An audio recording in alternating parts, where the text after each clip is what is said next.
Alila, promoteur spécialisé dans le logement pour tous, vous présente votre émission Urbanisez-vous.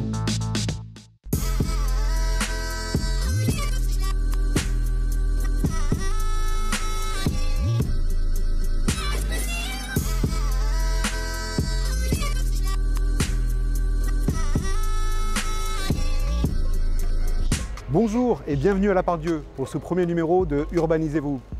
Ce quartier central de Lyon est en train de vivre une profonde mutation. En l'espace de quelques semaines, ce sont pas loin d'une vingtaine de chantiers qui ont été lancés simultanément. Centre commercial, gare, voirie, hôtel, immeubles, tout va changer. Pour mieux comprendre l'étendue de ce projet, nous avons rendez-vous avec deux invités. On y va ?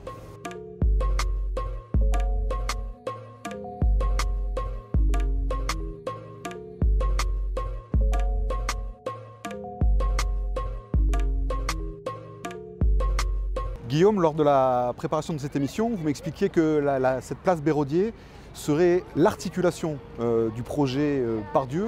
Est-ce que vous pouvez préciser votre pensée? Oui, bien sûr. L'articulation et même la genèse. On a historiquement en fait le projet Part-Dieu qui est né du constat assez évident, on va dire, de la saturation de la gare de la Part-Dieu, une gare au début des années 80 construite pour 30 000 voyageurs jour. Ouais. Aujourd'hui, on a pratiquement 125 000 usagers qui parcourent chaque jour cette gare. Il fallait faire quelque chose. La décision politique, la clairvoyance entre guillemets, a été de pas uniquement porter à ce moment-là un projet de gare dans les années 2010, ça, ouais. Et d'avoir une vision beaucoup plus globale, d'ensemble, à l'échelle du quartier de la Part-Dieu, et de travailler à l'articulation des différentes thématiques, bien entendu de la mobilité liée à la circulation des voyageurs de la gare, mais tout le pôle bus aussi, l'ensemble des véhicules, des piétons, des vélos qui parcourent le quartier. De travailler sur la thématique tertiaire. Le quartier de la Part-Dieu est bien entendu un cœur névralgique de cette activité de bureau au sein de la métropole lyonnaise. Et dernier axe, non des moindres, de travailler sur la qualité d'usage du quartier, le vivre ensemble et la qualité de la programmation d'habitat aussi pour les habitants actuels, mais pour les habitants aussi qui vont venir vivre sur la Part-Dieu. C'est ça, ceux qui viendront demain s'installer. Ouais. Tout à fait. La gare reste le point d'entrée d'une majorité de personnes qui viennent découvrir Lyon et qu'il y avait un enjeu fort à ce que cette place Béraudier soit l'articulation de toutes les thématiques que je viens d'évoquer, mais aussi l'articulation entre une entrée de ville et le reste de la cité de Lyon, et en particulier l'accès à la presqu'île et tout le travail qui a déjà commencé sur la place avec la démolition du B10, qui permet d'ores et déjà de voir qu'on débouche sur la ville et qu'on n'est pas sur une place fermée et qui reste cloisonnée, on va dire, au regard. Donc demain, c'est un parking souterrain qui va être construit pour les voitures, pour les vélos, et puis l'accès métro se fera aussi ici, c'est ça, avec des ouvertures sous forme de cratères à ce niveau-là, je crois. Donc on aura en sous-sol une station taxi, des parkings des pauses minutes, des parkings aussi longue durée pour les gens qui souhaitent soit venir dans les bureaux qui seront construits, soit accéder à la gare pour prendre leur train. Donc une offre beaucoup plus complète qui viendra rééquilibrer d'ailleurs l'offre en termes de mobilité à l'échelle du quartier. Autre chose qui va évidemment changer pour ceux qui connaissent bien la gare de la Part-Dieu, c'est évidemment la façade, un peu vieillotte on peut le dire, qui date donc du début des années 80. Alors c'est un vrai changement parce que là, je crois que la façade va être transparente, qu'on verra même les trains à l'intérieur. Tout à fait. Le projet de la gare de la Part-Dieu va permettre un accès au quai qui sera beaucoup plus confortable, avec un hall central qui sera uniquement dédié à l'accès au train. Grâce à cela, une transparence totale du futur hall de gare qui permettra de voir en particulier les trains qui circuleront sur la voie A, qui est la première voie en gare, depuis la place Béraudier. On va de l'autre côté de la gare, côté Villette. Eh bien allons-y, là où les travaux ont le plus avancé. Ah oui.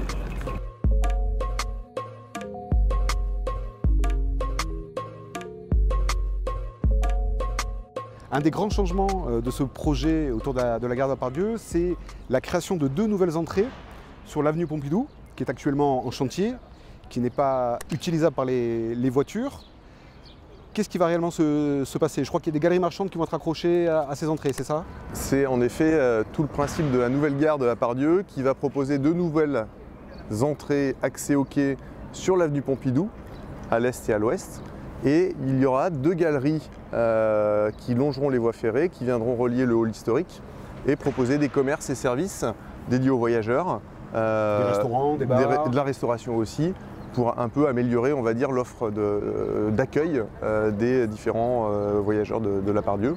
On a une gare qui, à terme, pourra accueillir environ 240 voyageurs jour, là où aujourd'hui on a une fréquentation de 125 000. Alors par contre, s'il y a bien quelque chose qui est en train de changer actuellement, c'est ce côté-ci de la place de Francfort, la gare routière. Tout à fait. Qui est quasiment terminée. Je crois que les travaux s'achèvent cet été. On aura le plaisir en effet de livrer cet espace à l'été, qui est un peu le laboratoire de ce que le projet Part-Dieu souhaite être. Un mélange donc d'optimisation de chaque usage pour moins avoir d'emprise technique.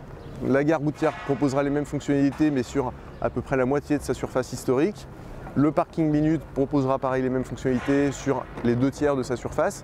Et on arrive à dégager sur la place un tiers dédié aux piétons avec 90 arbres qui vont être plantés, des espaces beaucoup plus agréables. Ça va faire du bien. Ça va faire du bien au quartier. Merci Guillaume pour ces explications sur les changements attendus autour de la gare de la Part-Dieu. On va prendre maintenant un petit peu de hauteur et on va retrouver notre nouvel invité.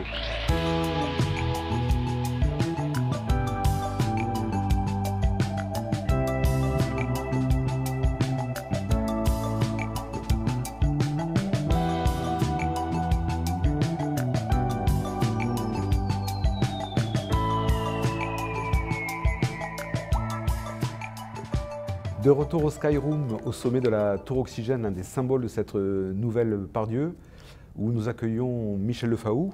Bonjour. Bonjour Olivier Basset. Charles Delfante, l'architecte historique de ce quartier de la Part-Dieu, disait il y a quelques années qu'il fallait démolir ce qu'il avait construit. Quelle est pour vous la part d'héritage dont Lyon devait absolument se débarrasser ? Ce quartier a été conçu dans les années 70 avec l'idée de pouvoir séparer les flux, c'est-à-dire de mettre les voitures au niveau de la voirie et les piétons sur une dalle. Et je pense que ça a été c'est une des erreurs, si on peut qualifier ça d'erreur, qu'il faut corriger aujourd'hui et remettre tout à niveau et faire en sorte que l'on puisse partager cet espace public au profit d'une grande multiplicité d'usages. Quelle est donc la grande ambition aujourd'hui de ce projet Part-Dieu ? Notre objectif au travers du développement de l'offre tertiaire, qui représente environ 600 000 m² de surface de plancher supplémentaire d'ici 2030, c'est de pouvoir accueillir 20 000 salariés supplémentaires. Nous voulons aussi en faire un quartier de destination, c'est-à-dire un quartier où on puisse venir le soir, le week-end, parce qu'on y trouve une grande offre, par exemple dans le domaine culturel, avec d'ores et déjà l'auditorium, la bibliothèque municipale de Lyon.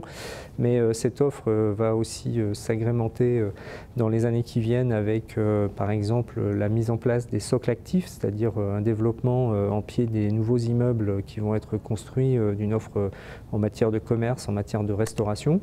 Et puis ce quartier est aussi aujourd'hui connu au travers de la présence de deux établissements très importants, à la fois le centre commercial de la Part-Dieu qui est un des principaux centres commerciaux en Europe avec plus de 35 millions de visiteurs par an.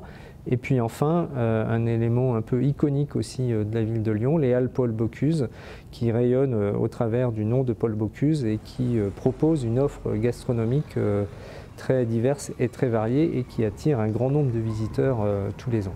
Monsieur Lefaou, l'une des principales critiques liées à ce projet concerne les espaces verts. Quel est votre projet ? Nous souhaitons reconfigurer environ 30 hectares d'espace public sur les 177 hectares que constitue le projet. Nous souhaitons planter plus de 600 arbres, faire en sorte que ce quartier soit beaucoup plus végétalisé. Nous allons, par exemple, rue Bouchu, nous allons réaliser une nouvelle voirie qui sera le prolongement de la rue Bouchu existante. Et nous allons créer sur la partie sud de la bibliothèque un jardin d'une superficie de 2500 m², donc, qui sera aussi un élément d'agrément pour les habitants de la Part-Dieu. Justement, pour que les habitants se sentent bien dans leur quartier, il faut qu'il y ait des commerces de proximité. On a une question pour vous, Monsieur Lefaou, de la part d'un commerçant récemment installé dans le quartier. On l'écoute.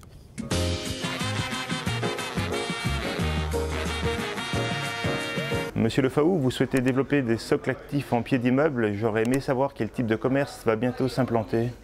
Alors nous allons, au travers de la réalisation des nouveaux immeubles, développer cette notion de socle actif que nous avons mise en œuvre dans le projet du projet Pardieu, ce qui va nous permettre notamment de développer une offre en matière de commerce de proximité, en matière de restauration. Nous avons déjà un premier exemple très concret avec la livraison de l'ensemble immobilier Silex 1 qui a permis d'accueillir à la fois un restaurant et en complément de cette offre-là, une offre au travers de l'implantation d'une agence bancaire. Donc ça montre que demain, là où aujourd'hui, au niveau de la Pardieu, lorsqu'on est au niveau du piéton, on a tendance, au niveau de certains immeubles, notamment ceux qui ont été construits au tout début des années 70, à avoir des socles qui sont complètement aveugles et qui ne sont pas animés. Nous aurons demain, au travers de la production de ces nouveaux ensembles immobiliers, des socles animés, des socles actifs avec des commerces, de la restauration, une offre de services. Des boulangeries, des primeurs. Il peut y avoir tout à fait des petites supérettes. Du commerce de proximité et qui contribuera aussi à l'agrément des habitants de la Pardieu au travers d'une offre en matière de restauration, de boulangerie, de commerce de proximité et de services qui concourent aussi à l'animation d'un quartier. Vous avez évoqué le centre commercial. On va pouvoir notamment le traverser par son toit. Les commerçants du centre commercial ont compris qu'il fallait aussi que nous puissions augmenter les flux de passage au niveau du centre commercial, qu'ils soient plus perméables, qu'ils soient aussi plus visibles depuis l'extérieur. Et donc c'est aussi tout le sens de cette rénovation qui est très importante. C'est quasiment un peu moins de 300 millions d'euros d'investissement qui sont portés par le privé, qui va faire en sorte que l'on puisse traverser plus facilement le centre commercial avec des traversées directes. Et puis enfin, nous souhaitons aussi donner une nouvelle qualité d'usage au toit du centre commercial, qui est aujourd'hui un parking à véhicules, qui conservera demain une partie de cette fonction de stationnement, mais qui sera aussi un véritable espace public de 8500 m². Ça représente quasiment la superficie de la place des terreaux, avec une offre en matière de restauration, en matière de cinéma. Et je pense que ce sera aussi un élément d'agrément parce que cet espace sera aussi végétalisé, planté et donc deviendra aussi un véritable lieu de vie à l'échelle de ce quartier de la Pardieu. Merci beaucoup, Monsieur Le Faou, d'avoir accepté cette invitation pour cette première. C'est fini pour cette émission d'Urbanisez-vous. On se retrouve le mois prochain à la découverte du Grand Hôtel Dieu. Pour continuer à suivre l'actualité des grands projets urbains, lisez notre partenaire, le magazine Nouveau Lyon, qui publie ce mois-ci un excellent dossier sur le patrimoine immobilier du diocèse. Merci, à bientôt.